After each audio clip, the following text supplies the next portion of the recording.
নমস্কার বন্ধুরা, আজকে আমি পনির বাটার মশলা তৈরি করব। তার জন্য এখানে 300 গ্রাম মতো পনির কেটে নুন জলে ভিজিয়ে রেখেছি। দুটো টমেটো স্লাইস করে কেটে নিয়েছি। কাজু বাদাম আর চালমগজ ভিজিয়ে রেখেছি, এগুলো আমি বেটে নেব। দুটো আমুলের বাটার নিয়েছি, আর নিয়েছি এখানে কসুরি মেথি, সামান্য চিনি, সামান্য লবণ আর কাঁচা লঙ্কা আর আদার পেস্ট। পুরো রান্নাটা আমি এই সব উপকরণগুলো দিয়েই করব। তো রান্নাটা আমি কেমনভাবে করি অবশ্যই আপনারা প্রথম থেকে শেষ অবধি দেখতে থাকুন। কড়াইয়ে আমি সাদা তেল নিয়ে নেব। পুরো রান্নাটা আমি সাদা তেল আর বাটার দিয়েই করব। এরপরে যে স্লাইস করে টমেটোগুলো কেটে রেখেছিলাম সেগুলো দিয়ে দেব। 1 মিনিট মতো টমেটো ভাজা হয়ে যাওয়ার পর এগুলো আমি মিক্সিতে পেস্ট করে নেব। টমেটোর পেস্টটা যাতে খুব মিহি হয় সেটা কিন্তু দেখতে হবে।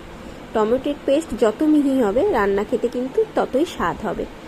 চলুন টমেটোটা পেস্ট করে নিই মিহি করে। দেখুন আমার টমেটো পেস্ট হয়ে গেছে, পেস্টটা কিন্তু খুব মিহি হয়েছে। এরপরে আমি কড়াইয়ে বাটার দিয়ে দেব। যে দুটো বাটার আমি নিয়েছিলাম সেই দুটো বাটার আমি কড়াইয়ে ইউজ করব। কড়াইয়ে দিয়ে দিয়েছি আমি দুটো বাটার গলে গেলে তারপরে আমি কিছু ফোড়ন দেব কড়াইয়ে। গরম মশলা, দেখুন এই গরম মশলাগুলো আমি এরপরে ফোড়ন দিয়ে নেব। গরম মশলা ফোড়ন দেওয়া হয়ে গেছে। এরপরে আমি যে টমেটো পেস্ট বানিয়ে রেখেছিলাম সেটা দিয়ে দেবো কড়াই, দিয়ে 5 মিনিট মতো এটা নাড়াচাড়া করব। দেখুন 5 মিনিট মতো আমি নাড়াচাড়া করে নিয়েছি। এরপরে আদা আর কাঁচা লঙ্কার পেস্ট দিয়ে দেব। আপনারা স্বাদ মতো কাঁচা লঙ্কা ব্যবহার করতে পারেন এখানে। আদা আর কাঁচা লঙ্কা পেস্ট দেওয়ার পর এটা কিছুক্ষণ নাড়াচাড়া করে নিতে হবে। কিছুক্ষণ নাড়াচাড়া করে নেওয়ার পর যে কাজু বাদাম আর চালমগজের পেস্ট আমি বানিয়ে রেখেছিলাম সেটাও দিয়ে দিতে হবে। দিয়েও এটা কিছুক্ষণ কষিয়ে নিতে হবে ভালো মতো, যাতে মিশে যায় একসাথে মশলাগুলো, সেটা ভালো করে দেখে নিতে হবে। এরপরে সামান্য লবণ দেব। আমি কিন্তু এখানে হলুদ ব্যবহার করিনি, এই রান্নায় কিন্তু আমি হলুদ ব্যবহার করব না। পুরো রান্নাটাই আমি হলুদ ছাড়া করব। দেখুন আমার লবণ দেওয়ার পরে মশলাটা ভালো মতো কষা হয়ে গেছে। এরপরে যে নুন জলে আমি পনিরগুলো ভিজিয়ে রেখেছিলাম সেগুলো দিয়ে দেব। দিয়ে ভালো করে পনিরের সাথে মিক্সড করে নেব মশলাটা। আমি কিন্তু পনিরগুলো এখানে ভাজিনি। এই রান্নায় পনির ভাজলে কিন্তু রান্নাটার কোনো স্বাদ থাকবে না, সেই জন্য কিন্তু আমি এখানে পনিরগুলো ভাজিনি।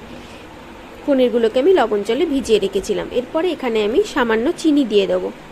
সামান্য চিনি দেওয়ার পরে এগুলোকে ভালো মতো একসাথে মিক্সড করে কিছুক্ষণ নাড়াচাড়া করে নেব। দেখুন চিনিগুলো আমার গলে গেছে। সামান্য চিনি যে দিয়েছিলাম ভালো মতো মিক্সড হয়ে গেছে। এরপরে এখানে আমি কসুরি মেথি অ্যাড করব। কসুরি মেথি দিলে রান্নার স্বাদটা একদমই পাল্টে যায়। আমি এখানে প্রায় অনেকটা মতোই কসুরি মেথি অ্যাড করেছি। কসুরি মেথিগুলো দিয়ে দেওয়ার পরও 1 থেকে 2 মিনিট মতো আমি লো ফ্লেমে এটাকে আরেকটু নাড়াচাড়া করে নেব। তাহলেই কিন্তু আমার পনির বাটার মশলা তৈরি। দেখুন আমার আজকের নিরামিষ পনির বাটার মশলা তৈরি হয়ে গেছে। ভিডিওটা ভালো লাগলে অবশ্যই লাইক, শেয়ার, কমেন্ট করবেন আর চ্যানেলটি সাবস্ক্রাইব করতেও ভুলবেন না। ধন্যবাদ।